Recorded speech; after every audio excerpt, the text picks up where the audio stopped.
नमस्कार दोस्तों, जय श्री कृष्णा मोटिवेशन चैनल में आपका स्वागत है। दरिंदे संजय राय के बयान के साथ साफ हो गया है कि कोलकाता अस्पताल कांड में एक से ज्यादा लोग शामिल थे।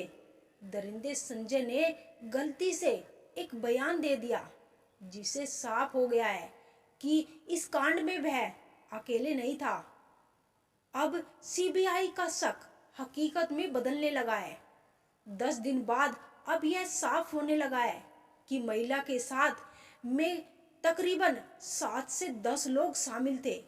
एक भयंकर खुलासे में बताया गया है कि करीब 7 से 10 लोगों ने शराब पी, फिर उन्हें पीड़िता के हाथ कसकर पकड़े, उसे पीटा और उसके साथ भयंकर कांड किया। खुलासे में यह भी दावा किया गया है कि उन 7 लोगों में से 2 ने महिला की टांग फाड़कर जरासंध की तरह अलग कर दिया, फिर संजय को बुलाया।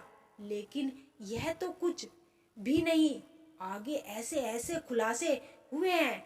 उसके बाद यह साफ हो गया है कि यह काम अकेले संजय का नहीं था, बल्कि इसमें कई लोग शामिल हैं। अब प्रिंसिपल समेत 7 लोगों का बचना नामुमकिन है। सब कुछ जानेंगे विस्तार से, लेकिन आगे बढ़ने से पहले कमेंट में जय श्री राम जरूर लिखें और वीडियो को लाइक अवश्य कर दे।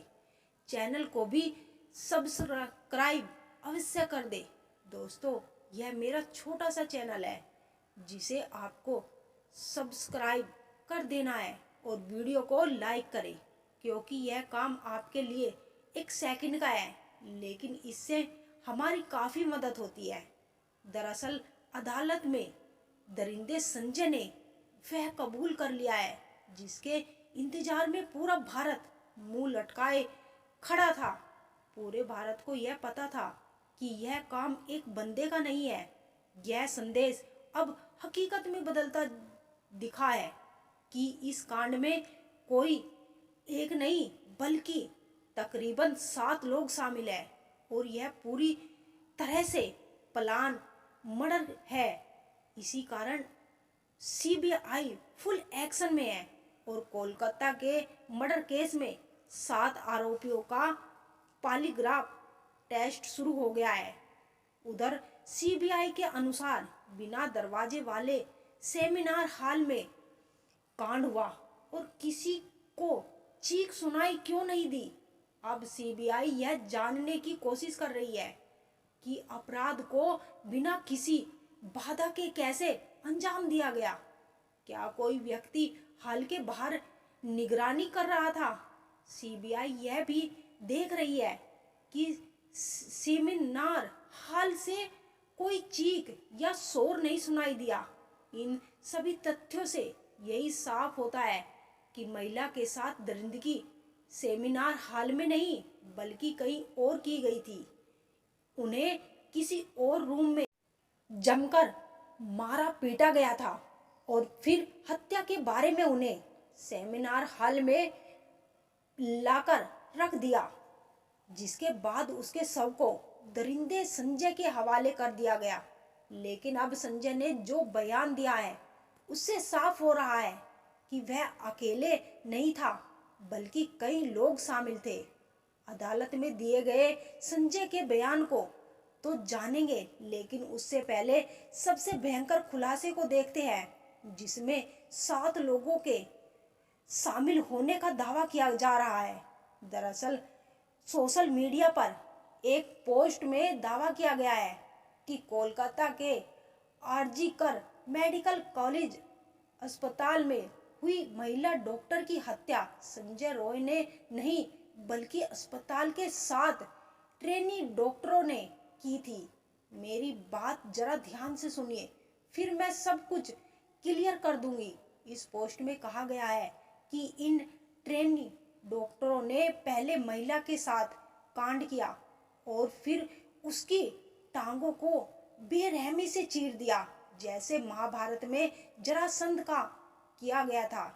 जरासंध को मारने का एकमात्र तरीका यही था कि उसे बीच से चीरकर 2 भागों में विभाजित किया जाए और फिर उन हिस्सों को अलग अलग दिशा में फेंक दिया जाए ताकि वो फिर से जुड़ ना सके। भीम ने इसी तरीके से जरासंध का वध किया था। एक्टिविस्ट मधु किश्वर ने सोशल मीडिया प्लेटफॉर्म एक्स पर इस बारे में एक पोस्ट किया जिसमें उन्होंने बताया कि अस्पताल में काम करने वाली एक महिला डॉक्टर और उसकी दोस्त के बीच में हुई फोन कॉल पर बातचीत में यह दावा किया गया। उन्होंने इस बातचीत का ऑडियो भी शेयर किया जो बंगाली में है। माना जा रहा है कि सीबीआई को इस ऑडियो कॉल से कई गंभीर सुराग मिल सकते हैं। मधुर किश्वर के अनुसार इस बातचीत में कहा गया है कि महिला एक बहुत ही होशियार स्टूडेंट थी, लेकिन उसे अस्पताल और प्रिंसिपल के कुछ बेहद भयानक राज पता थे जिसके कारण उसे धमकियां दी जा रही थी कि उसे पीसीस पूरी नहीं करने दी जाएगी। लेकिन इसके बावजूद भी महिला डरने वाली नहीं थी। उसने इसका विरोध किया और कहा कि अगर उसे परेशान किया गया तो वह अस्पताल की काली करतूतों को उजागर कर देगी। जिसके बाद पिछले 6 महीनों से उसे लगातार परेशान किया जा रहा था।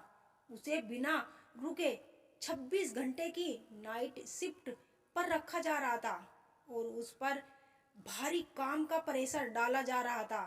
चेस डिपार्टमेंट के हेड, सीनियर पीजीटी और अन्य लोग भी इस बात से वाकिफ थे कि प्रिंसिपल और उनके ग्रुप नेक्सरा का स्टूडेंट पर कितना दबाव था। इस बात से साफ है कि प्रिंसिपल समेत पूरा अस्पताल उस महिला के खिलाफ खड़ा हो गया था क्योंकि वह सच और न्याय के लिए झुकने को तैयार नहीं थी। इस सब के बावजूद वह लड़की अपने फैसले पर अड़ी थी। 9 अगस्त 2024 की रात इन सभी ने मिलकर उसके खिलाफ साजिश रची। पोस्टमार्टम में बताया गया कि रेप और मर्डर पहले से प्लान किया गया था। यह अब तक का सबसे खौफनाक खुलासा है और इसी के आधार पर सीबीआई जांच आगे बढ़ा रही है।